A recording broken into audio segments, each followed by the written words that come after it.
Hello community, this is George Weston. I'm the Mayor of Lytton Shire Council, and just recently we've had our monthly May Council meeting. We want to share some of the topics that we talked about. Hello Mr Mayor. Hello, how are you? We've had two Mayor Minutes, and the first one was about financial sustainability across the sector. Jackie, could you just give us more background to it? Yes Mr Mayor.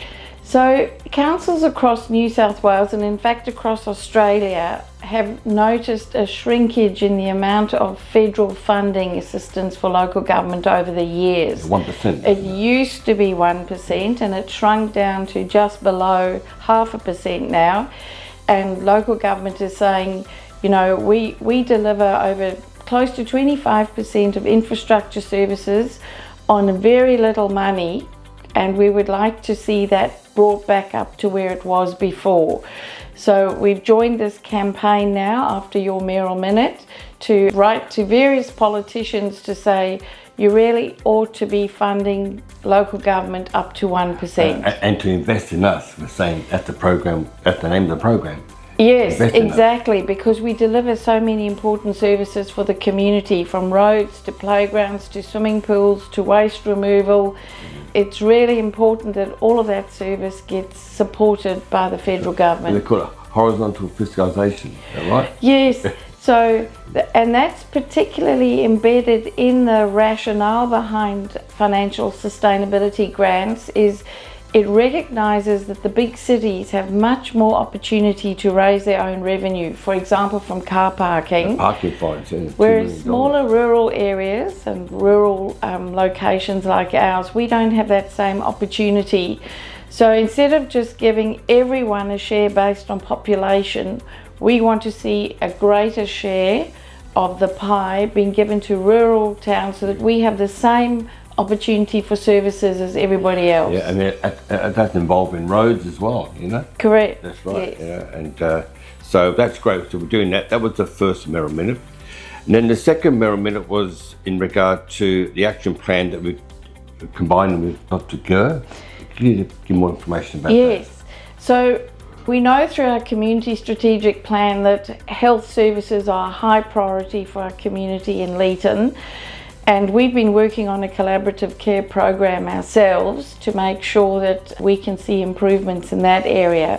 While we've been doing that, there are two separate initiatives that have happened in tandem. The one is Dr. Joe McGurr, who led the inquiry into rural and regional health. Yeah. They've come up with a report and he's now developed a 6-point plan. Right. And similarly, Local Government New South Wales has also developed a 6-point plan. They overlap quite a bit, not exactly, but the types of things covered in this plan is there should be a GP available in every town, and for bigger towns you should be able to get to GPs more quickly than we are currently.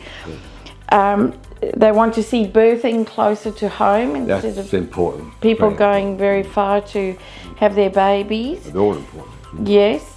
They want more local staff employed rather than have people flying in and flying out, which is a sentiment expressed in our community. They also want a watchdog put in place for rural health. In New South Wales, we used to have, in the previous government, one of the MPs particularly was tasked with rural health, and they'd like that reinstated. And yes, just generally having one system all working together instead of having all these silos that don't seem to speak to each other. That's right. So we're really working hard with other councils as well to try and get a message to the people in the right places. And in many ways, Lytton's quite lucky because we've got doctors. Some towns don't even have a doctor. Right. So from that respect, we are fortunate, but it's still not good enough for the needs of our community. So we're actively getting behind this campaign as well. If we want to grow as well, we need those people. Yep. Those medical staff. No, that sounds good. Then, Mr. Mayor, we also had a review of council's non-regulated fees and charges. And this came out of a recommendation from Professor Drew's Financial Sustainability Advisory Committee. Yep, that's right. It's all a part with sustainability of council, and staff got together and we've gone through 3 rounds. It's the first round of 10 different facilities that we have. It's very good. It gives you a really good idea about what's been subsidised and what level it's been subsidised. Going forward, we need to know this. And I must thank the staff for bringing it together. And like we say, with an initiative from the Financial Sustainability Committee, Advisory Committee, and I think this is going to go a long way of giving people really an understanding about how we stretch our resources across, and also we're going to look at those subsidies. Yes, and I think that over the years, some fees and charges just remain the way they always have, and it's been a really good time to take stock, look at what's the true cost of delivering the service, how much do the direct beneficiaries actually pay towards that service, and what is the gap that's been subsidised by the ratepayers, and is that gap fair? And one of the things, and I think Councillor Matum mentioned this during the meeting, was that it's all very good to look at how much it costs and what we're subsidising, but we also need to look at the bigger picture of what's it contributing overall to the well-being of our shire. The very fabric of life, We want these facilities to keep people here and bring people here and enjoy a life you can work and play and enjoy yourself. So it's a bit of balance in that community, but we're working really hard to try and go forward with our financial sustainability of our council. And one action that's come out of that homework that's been done is that when it comes to the ovals, for example, we used to just automatically give all the users an extra subsidy on the already subsidised rates.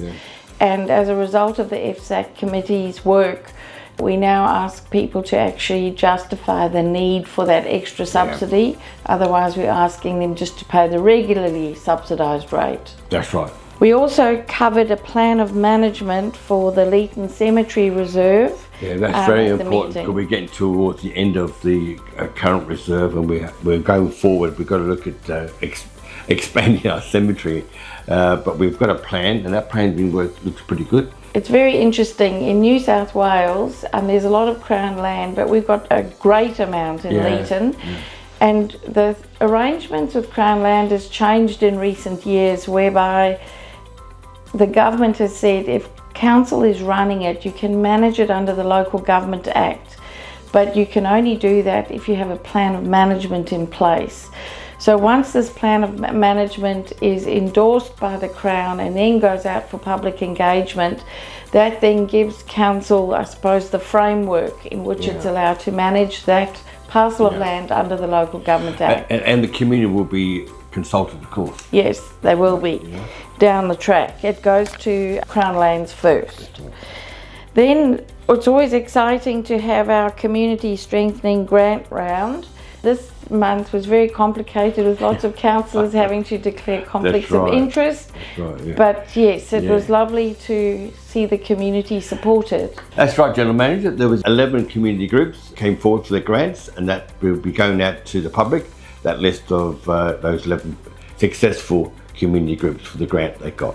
Yes, and it first goes via another committee to be reviewed, and Councillor Nardi, Councillor Matum and Councillor Wright all did that first check before it comes to council for endorsement. That's right, and that's twice a year. Yes. If I remember rightly. So there's more coming next year, but this year's been done. Yes. Thank you, committee. Remember, committee, anytime, please contact any of the councillors or general manager, anything which is going through your mind you want to have more information about. We're here to listen to you and help you where you can. Thank you.